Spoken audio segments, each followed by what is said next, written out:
Hassan-Nahoum, the deputy mayor of Jerusalem for foreign relations, economic development, and tourism, to discuss all of the latest developments here. Thank you so much for taking the time to be here with us today. Thank you so much. Of course. Well, first off, I do want to talk about the operation there at Shifa Hospital. Explain to me the significance and importance of that operation as a whole.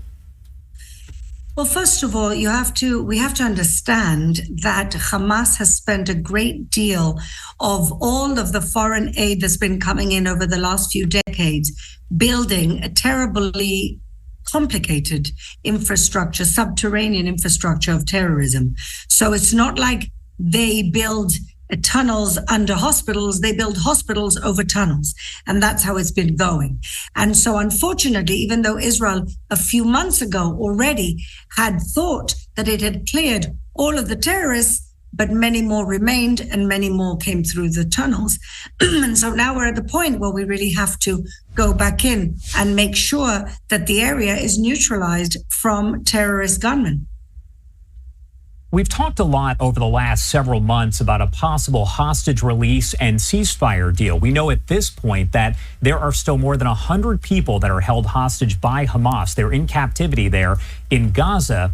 Does it appear that we are any closer to a deal being reached for their release? Well, unfortunately, and this is really very sad, the Israeli hostages are to Hamas and its leadership a strategy for defending themselves and saving their own lives. And so Sinwar, who's the big mastermind of the October 7th massacre, is surrounding himself with hostages. Now, we are a little bit closer to a deal today than we were a week ago, but it doesn't mean that we're close to a deal. The negotiating teams from Israel, including the head of the Mossad, Barnea, have gone off to Qatar to see if something can be agreed.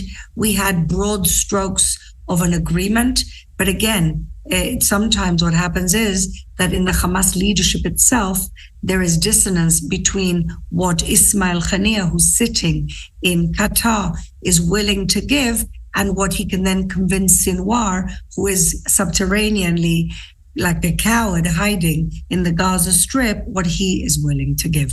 And so I think that even though we're closer than last week, we're still very far. And we pray for the return of our innocent hostages every day, including elderly people, including a 1-year-old baby.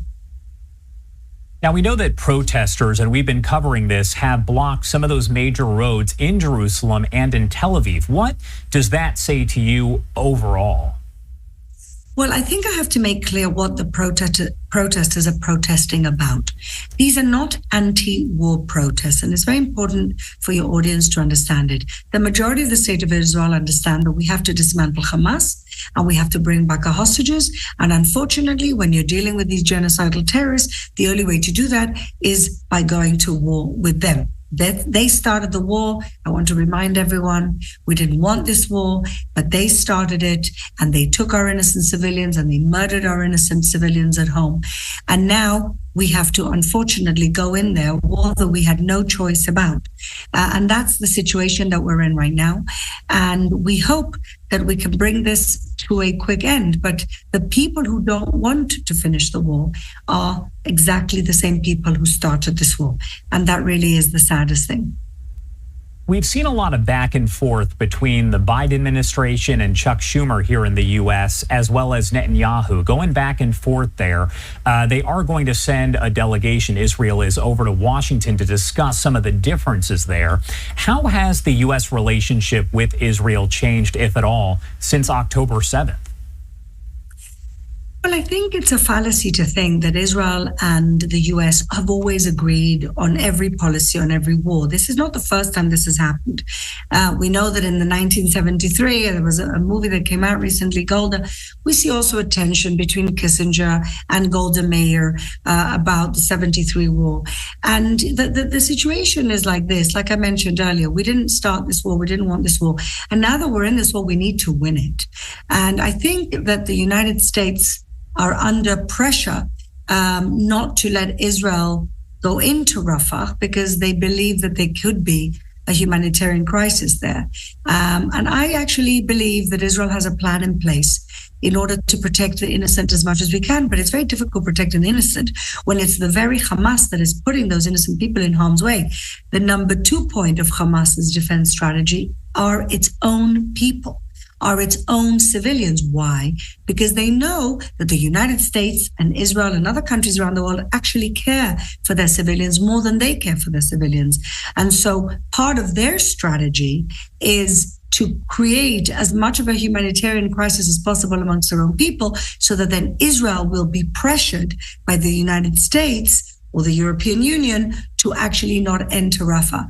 But ultimately, you can't avoid the inevitable. The inevitable is that the hostages are in Rafah, that the the mastermind terrorist Sinwar is in Rafah, and also the 4 battalions of Hamas terrorists that are left are in Rafah. So if we don't go to Rafah, we cannot win the war. And so is the United States asking Israel not to win this war that we didn't start? So hopefully they will find a way to get through those differences so that we can actually go in and finish the job.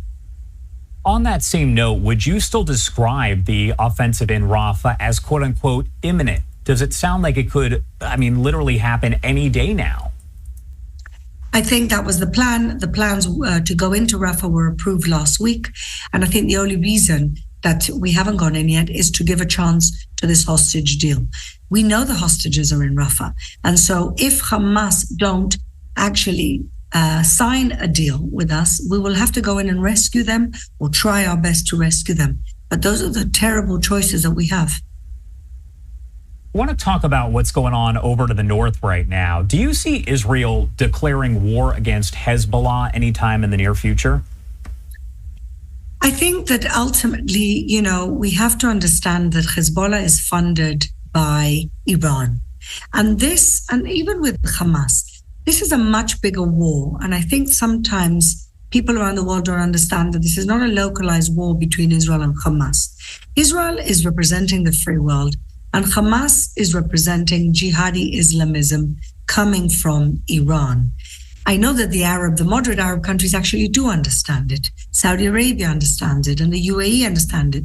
And that's why they haven't rolled back the Abraham Accords agreements, because they understand that we all share the same enemy, which is this jihadi mentality coming and being exported from Iran. And so I don't know whether a war will happen imminently. All I know is that from the 8th of October, Hezbollah has been attacking with missiles the north of Israel. I know that there's almost 100,000 evacuees in Israel, people who live within 10-kilometer border of the northern border, who've had to leave their homes, and they don't even know when they're going back. These are people who've left their businesses, their children have left their schools, they've left their homes, because we don't know when a war is happening.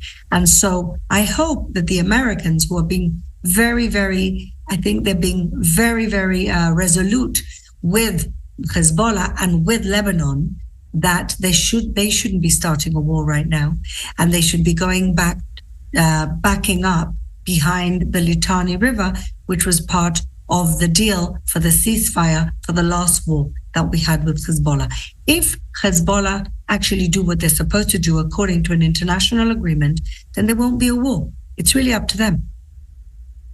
All right. Deputy Mayor, thank you so much for taking the time to be here with us. Anything else you want to add about any of this before I let you go?